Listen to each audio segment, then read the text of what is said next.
taking a look around Shell Beach on our way out to Denham and Francois Peron National Park. Shells, as far as the eye can see, they reckon as deep as 8 or 9 metres, and it's all a particular type of cockle shell, a fragum cockle shell, which is meant to be in the water. There's 4,000 per square metre, and they absolutely thrive here because it's very, very salty water and there's no natural predator for them in the area. I don't know what eats cockle shells normally. Shells everywhere. Hopefully not in your underwear. Hope they're not in my underwear. I haven't been dragging my butt along the ground, so should be alright.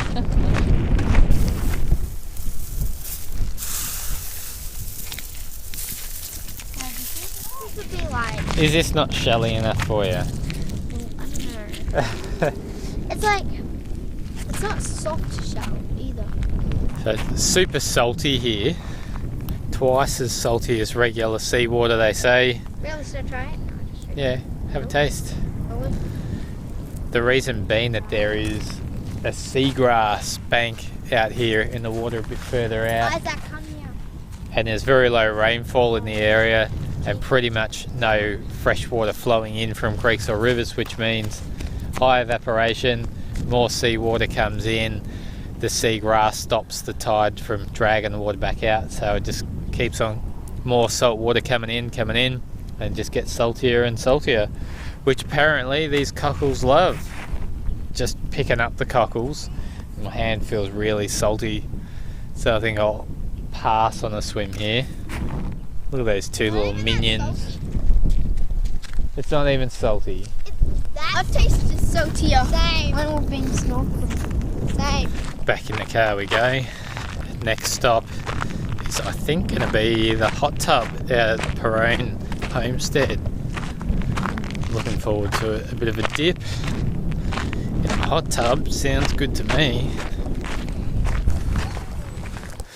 Peron Homestead Too hot. in Francois Peron National Park. See if I can open this gate one-handed. It's not very child-proof. I'm much like a child. About 38 degrees, the sign says. We're going to have a nice, not a cool-off. It's only about 25 degrees today, so I don't really need a cool-off anyway. It's more of a bath. It's so hot. That's warmer than 38. Is it? It like burns when you first get in. It burns. I can't get in until that camera's off. So I'm getting my boobs out. Oh, getting their boobs out. How is it? Hot. Very hot. All the day. Woo woo, take it off, take it off.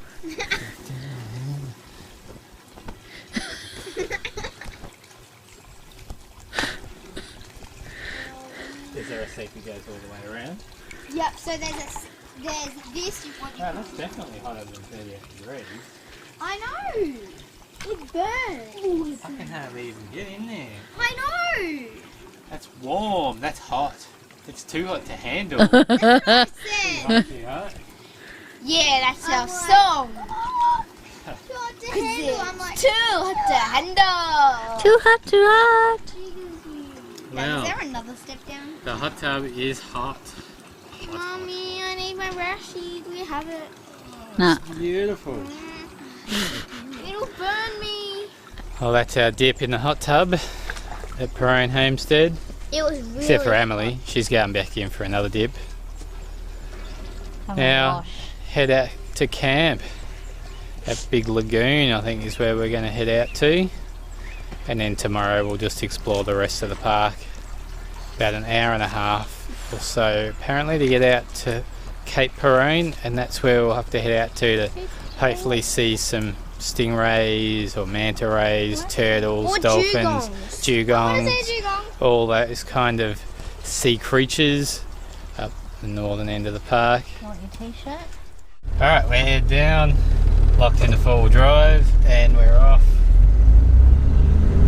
Francois Peron National Park, Big Lagoon Campground, here we come.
again on the way out there, discussing what the camp's going to be like, and we know that it's got a lot of bollards around it. It's not the way we like to camp. We want to sort of do it a bit more free range, if you like, a bit more informal.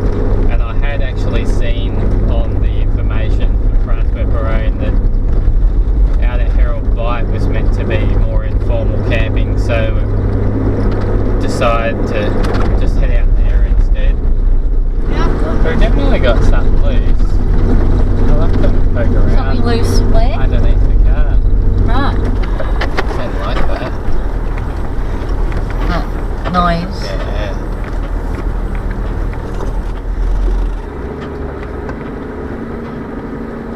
I see a few people. Can you? Yep. You see his drone, are you? Yeah, I can see them in the game.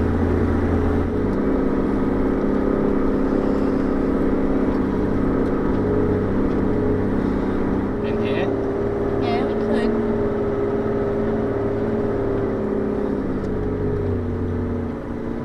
Where would you camp? Like the tent? Just there.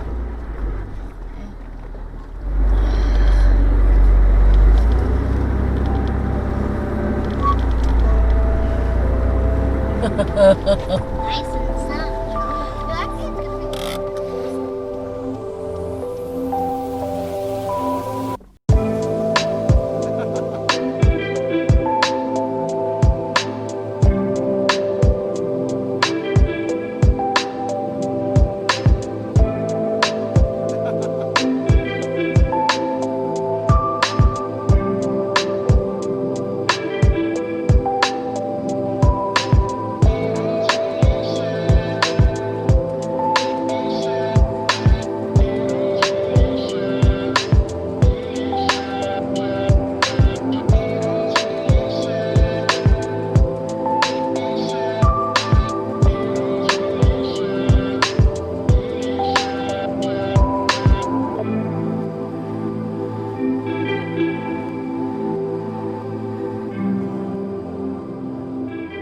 Camped out at Herald Bight, Francois Peron National Park.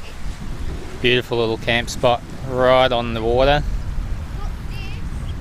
Very shallow out there. The kids have been playing out there this morning, playing with the hermit crabs as they do, loving it.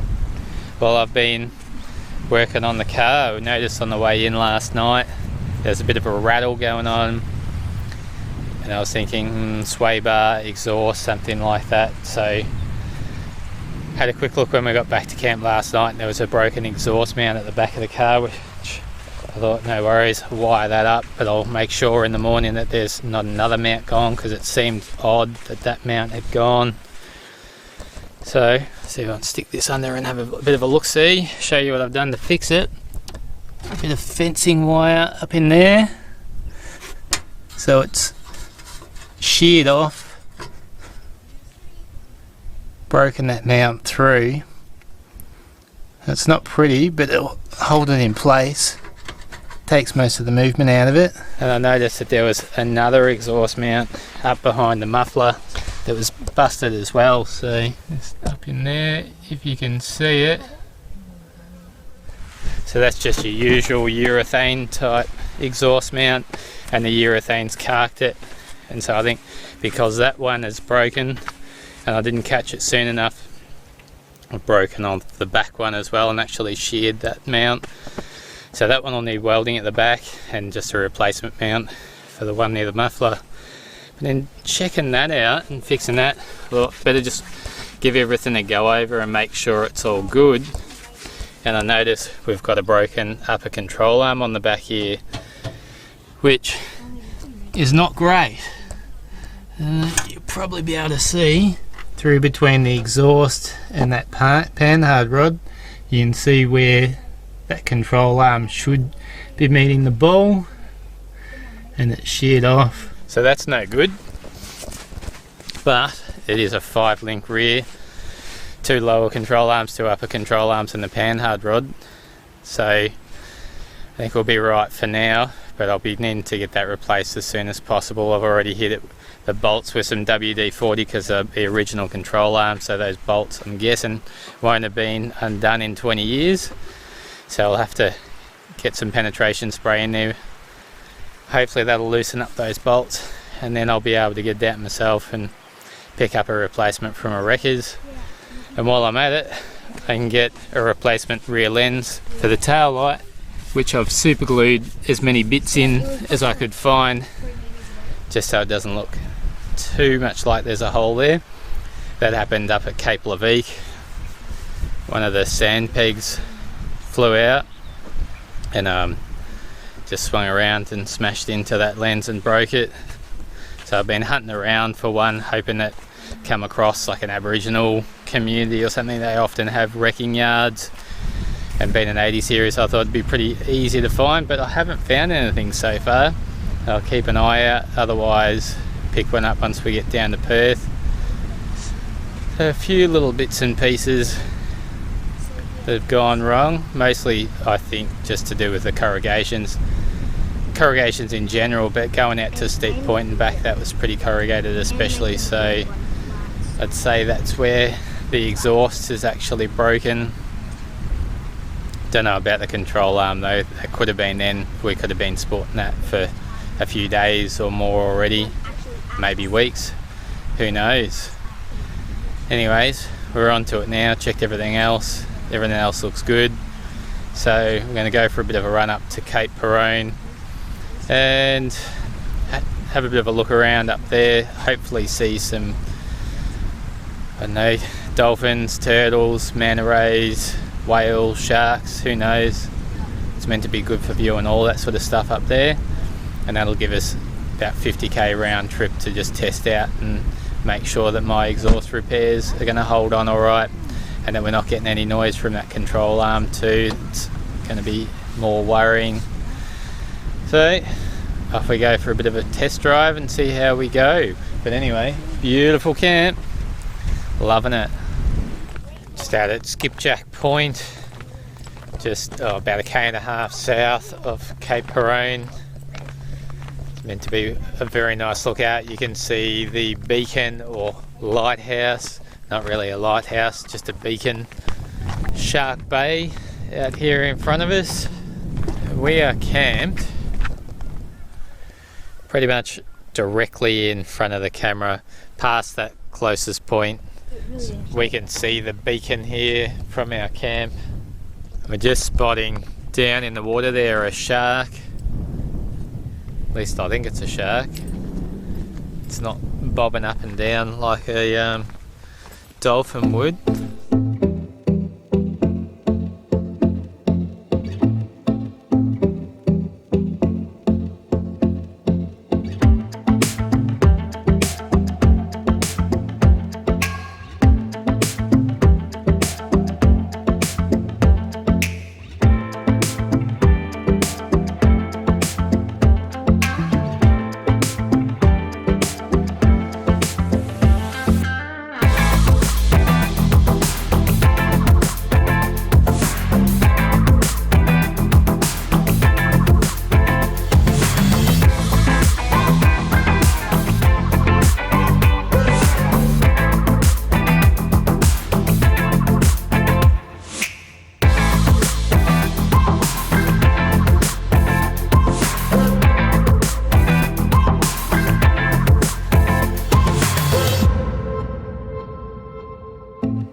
Standing at Cape Peron now. This is the furthest most point in the national park. Come out here just to have a look around. So the views, this is pretty nice, but where we just were at Skipjack Point, because we're up higher, we get to see a lot more in terms of sea life. We're not going to see anything here unless it swims right up in front of us. This red rock that I'm walking on, it's very sharp. I don't know what it is, whether it's just red stained limestone. It sort of gives the feeling and the look of limestone, but it is very, very red.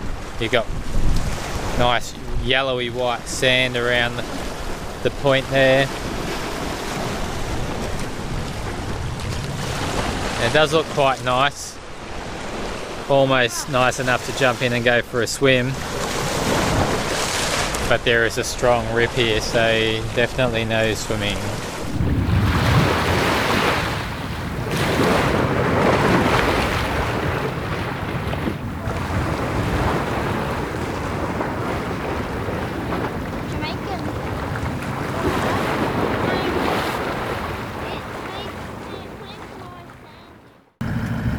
On our way back to camp, we spotted a Thorny Devil on the track, so we stopped to take a closer look and move it off the track. He has such cute little eyes too. I'm holding a Thorny Devil.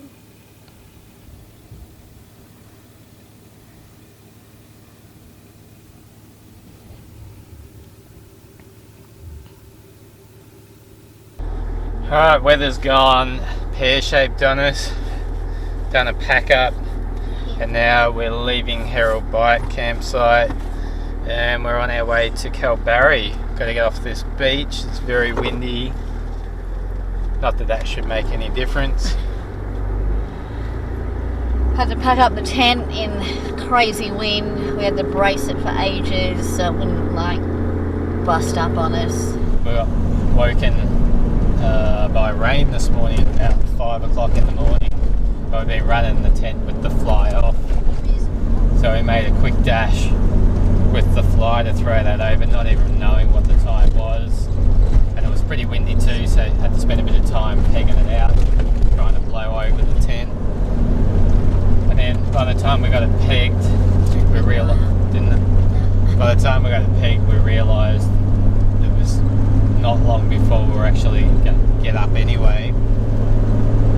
We're all sandy and wet, so we couldn't really climb back into bed anyway.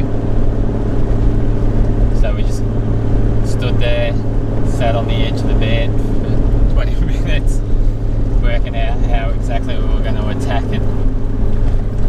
Ended up having breakfast in the tent because it was too windy to do anything outside the tent. And everyone pitched in. We got the tent pulled down, a lot of sand flying everywhere. A lot of damp stuff.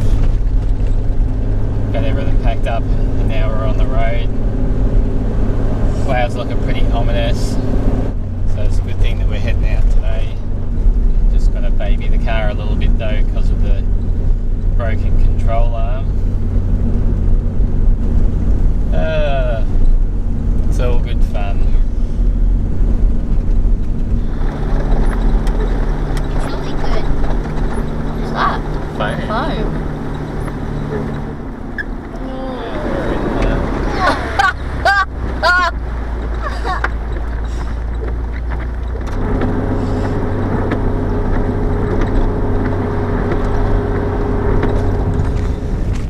Hamlin Pool on our way out of Shark Bay, so this is still Shark Bay here, and we've stopped in to check out the Stromatolites,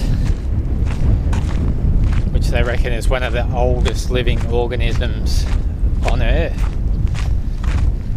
So we made it out of Francois Peron National Park, stopped in at the hot tub this morning for a bit of a wash, a bit of a bathe before we made our way out to Denham, and we thought we'd have a look around and see if there was a mechanic in town that could either weld our control arm that's broken or maybe a spare part, and we got lucky.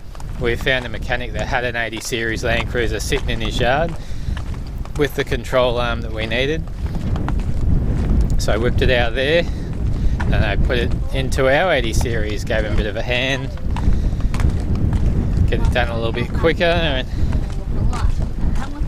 so we're all sorted back on the road again. There we go, they are all Stromatolites all out here. It's hard to imagine that they're actually living, they just look like rocks. They are just rocks. But they're not, they're Stromatolites.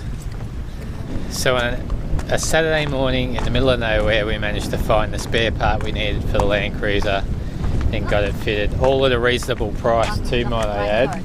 Shark Bay mechanical and towing service, also Paul's tyre service, all wrapped into the one business. Were very helpful, did a great job, so big shout out to them. Dad, I don't get how they're living. Neither do I, mate. I don't understand it. They just look like rocks, don't they? Yeah. They look like very interesting rocks. Shark Bay World Heritage Area really is impressive. We were pretty lucky to get the Land Cruiser fixed so easily in such a remote area too. Next episode, we continue our trip south along the coast to Kalbarri. I hope you've enjoyed the video. Give us a like if you did. Leave a comment, hit the subscribe button, and we'll see you next time.